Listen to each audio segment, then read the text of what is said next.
Isang hinihinalang street-level drug personality ang naaresto habang mahigit 20,000 pisong halaga ng hinihinalang shabu ang nakumpiska sa isinagawang search warrant operation ng pinagsanib na puwersa ng Philippine National Police at Philippine Drug Enforcement Agency sa bayan ng Cauayan, Masbate.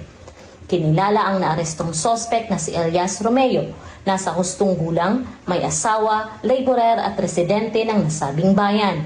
Isinagawa ang operasyon sa bisa ng search warrant na inilabas ng Regional Trial Court Branch 49, Katayngan, Masbate para sa paglabag sa Republic Act 9165 o a Comprehensive Dangerous Drugs Act of 2002. Sa isinagawang paghahalughog, nakumpiska ng mga operatiba ang isang medium-size at dalawang small-size plastic sachet na naglalaman ng hinihilalang shabu na may tinatayang kabuuang timbang na 3 gramo at may tinatayang halaga na 20,400 piso. Matapos ang operasyon, dinala ang sospek at ang mga nakumpiskang ebidensya sa Cauayan Municipal Police Station para sa wastong dokumentasyon at pagsampa ng kaukulang kaso.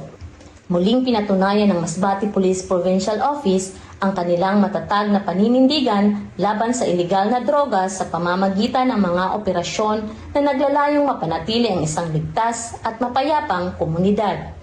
Ako po si Police Corporal Danet R. Alba, nag-uulat para sa Police News Network. At ito ang bagong PNP para sa bagong Pilipinas, serbisyong mabilis, tapat at nararamdaman.